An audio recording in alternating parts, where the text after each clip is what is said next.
You sure know a lot about Cubism. Yeah, actually, I'm super cultured and refined. Hey, look at this painting. Kind of reminds me of Thomas Strutt's photography. Oh man, there's more of it? Here we go again. Yeah, I know the drill. Let's go. Ever since 1837, when the first photographs, or daguerreotypes, were invented by Louis Daguerre, the debate as to whether or not photographs were to be categorized as art has been vicious and unrelenting. What? Of course they are. Right? That's the spirit, Billy. Actually, more recently, the question of whether or not photographs are art has all but subsided, with them selling alongside more archaic, well-recognized forms of art at galleries and exhibitions.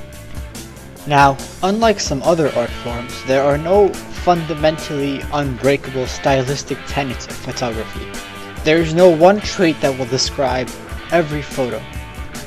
How one photograph differs from the other is tied very much to the mechanics of its creation.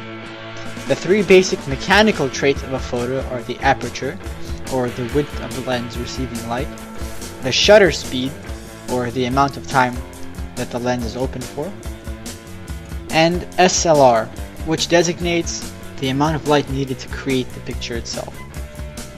Altering any of these traits has consequences. Changing aperture changes the depth of field, or quality of the background objects. Changing shutter speed causes blurriness, and a too sensitive SLR will cause floating ambient particles that exist in the universe to also render on the photograph, which is called noise. This photo is titled Tiananmen. It was taken by Strutt in 1997, and its claim for fame lies in its encapsulation of all of the events that have historically taken place on this square. You can see right away that it's background oriented, and therefore, as we know, the aperture would be set to a pretty high value. This is a common trend in Strutt's photography. Upon closer inspection, one can also see the very slow shutter speed used, because the people moving are blurred. Low shutter speed and high aperture signify very low SLR, which makes the picture sharp and less influenced by random sources of entropy. This is a hallmark characteristic of Strutt's style. Now for the history of this place. The photograph is centered under the Gate of Heavenly Peace, which is a construct of the Ming Dynasty in China. It is an excellent example of juxtaposition of past and present, showing in one frame very large segments of the history of China. One can see Chairman Mao Zedong's photo plastered under the gate, a place where emperors were. As a whole, this photograph causes one to violently recollect the events of China's history, not leaving out the bad parts, and is why photography is considered a very powerful art form in the hands of a skilled practitioner. This next almost surreal looking photograph depicts a steel mill in Germany and is titled Hot Rolling Mill.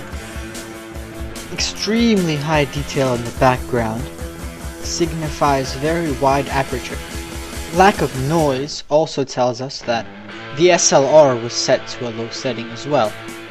This can only mean one thing: long exposure and very low shutter speed. The subject of the photograph, a steel mill in Germany, is very colorful, almost vibrant. Much like the historical inclinations of Tiananmen, perhaps the subject of this photo was not the steel mill, but rather the action that occurs in a steel mill. This is a glimpse into a steel mill which is idle, not something that you usually see, and the aesthetic of it simply bleeds life, like a metallic jungle. Gee whiz, thanks a lot, mister. You're gonna be alright, Billy.